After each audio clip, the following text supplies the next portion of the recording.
Cleophas penjo maber kabisa. Gima timore niya, ok inyal kawo pesa tichiwo kata ne group kata obed mar boda kata mar mine kok itimo planning maber. Adwa duoki kaka jalony e weche mag uchumi. Sani kibiro timiyo ng'ato gima gi kizungu waluongo ni grant moro. Kidwa ni mondo grant ni obed sustainable, mokwongo nyaka itim due diligence, kata itim research, kata itim nonro ni e grube te mantie Migori County kata mantie Kisumu County kata Homa Bay, aneno ni mondo mi group miluongo ni boda A gi boda B gi boda C nikech kama. Aneno ni gine makamiyo gi to keto mondo koro uchumi makanyo endelea kata nikech 1 2 3 mondo decide gimomiyo miyogi. Ok ni miyo kaka political favors ni boda A en ga osiep na gero ga gona kura sate kura miyogi oyo. Koro mokwongo nyaka tim due diligence kata tim nonro mine nikech ok inyal miyo group te pesa ni. Nitie nyaka wang' yier kata wach ni ward achiel imiyo grube 10 kende. To ward no ni kata gi grube 500. Koro yiero nade ni grube 10 gi kende mayude. Kisetimo nonro mise decide ni oyo boda A, B gi C eminde mi pesa ni.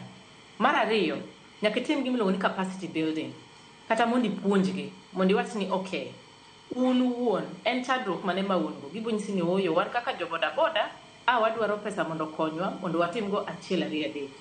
Koro ichak ipuonjogi ni pesa ni kobiro udwa tiyo kode nang'o, to be ung'e weche mag banking, table banking kata investment kata gik machal kama. Kutimo capacity building mondo pesa chakang'o donje lwedo to bed pesa manyalo konyo mondo nyuolre kata mondo dongre. Kisebiro michak ichiwo pesa ni, nyaka itim the last mile. Miwacho ni nyaka itim impact assessment kata mondo ing'e ni pesa cha mana miyo boda group en pesa marom kama. En tie lokruok mane ma pesa ni nyalo kelo. Kesi gima timore samoro ibiro timiyo group achiel ka tie moro mana neno, ibiro timiyo women group achiel. Women group ni nigi jomo register 200. Imiyo gi 50,000. Meanwhile ne gisedhi ma gibet ikaw ne gi bus gidhi nyaka function no gibed empowered gitimo gikaw the whole day. Ka giduogo to migi 50,000 emomigi. Koro idwa penjo ni 50,000 ni en lokruok mane magi onego bed ni gibedo go. Chieng' moro ne ka ng'ato wacho ni imiyo gi pesa maka ng'ae to ng'ato nigi kata siling 70 e mfuko ne. Mano nyiso ni nokotim capacity building nikech pesa ni nen mar chame emomiyo ipoge ne kila ng'ato koso nen mar dongruok. Nikech ka nen mar chiemo to sawa onego bed ni ipoge ne ng'ato achiel. Tiyudo ka gipoge nikech otin lokruok ma okelo ne ji 200 onge malong'o e group kanyo. Nikech kaneno ka ji ne complain ni kila ng'ato yudo kata 100, tapenjora ni oyo pesa ni onego bed ni michamo medhige ot ni dichamo. Pesa ni onego bed ni konyo kaka group and in a very systematic organized way. Maonge to magi ka onge ok en sustainable. Mar ariyo nyaka wapenjre ni pesa ni to akani. Awinjo kantie josiasa moko mane wacho ni oyo pesa ni ok en pesa moa e budget nikech controller nosewacho ni nitie pesa mawuok to kanyala account. Dibed ni ene mitimo kode power. Nitie nyoma noringo duoko wacho ni oyo ma rambe ma pesawa ma ok pesa mar sirkal. Ok watamore. Koro wanyalo bedane gi transparency mondo wang'e ni in Cleophas kaka mjombe magwe milion 10 tigolo kanyo to dak ni segolega chakre chon nyaka sani mipogogi. Omiyo gima nyaka wang'e e weche mag empowerment ni impact en mane. Kata kanu wachake to nyaka sani koro wadog chien to wapenjre ni tenang'o matimore. Tadwa wacho ni e kor gwenge wagi ok wan mana gi joboda gi women group kende. Ineno nitie gik ma systematic ma wanyalo timo. To ayuak kama nikech gima onego bed ni wa focus on san kaka tijgi en legislative, tijgi en making sure ni wan gi chike maber makelo ohala mondo gwenge wa. Ji mang'eny kamni mang'eny loro sani de Tanzania Cleophas. Ang'o miyo gidhi Tanzania? Nikech chike moket negi Tanzania gin chike ma yuayogi kata ma attract gi ma focus. Wan waketo focus e miyo ng'ato pesa e lwete kar mondo walos conducive environment. Nikech ka walos environment mang'eny private sector nyalo konyowa mondo wa meet goals wa mag dongruok kata development goals. Koro wan ok wachano nikech tij sirkal en ang'o Cleophas? Tij sirkal en mana loso environment.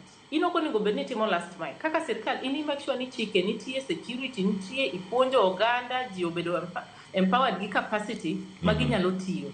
Mondo sama koro in gi pesa ni moro e ofuki cha to kibira kimanyo chiemo nikech ing'e ni in gi pesa ni minyalo dhi mondo itigo. to ma ok en. Koro agombo ni energy ni tema wantiego ka wanyalo kete mondo walos environment maber ma wanyalo yudo sustainable businesses. Tipo neno kaka kambe gi mabiro gi kembni gi biro to bondiko nwa oganda wa mayot kabisa. Ng'ato ok biro chadi ni odwaro handout nikech boyudo ka kambi no osebiro mondiko gi.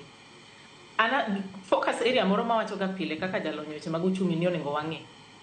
Ng'eny financial sector wa ni oko mar system. Wainyo joma yudo osara. Mane adieri makende. Wan gi just 30% ata malo 30 kende ema nitie formal system, financial system. Dak wati gi time ne mondo wang'ia ni 70% ata malo 70 mani oko cha. Wanyalo on board gi nade.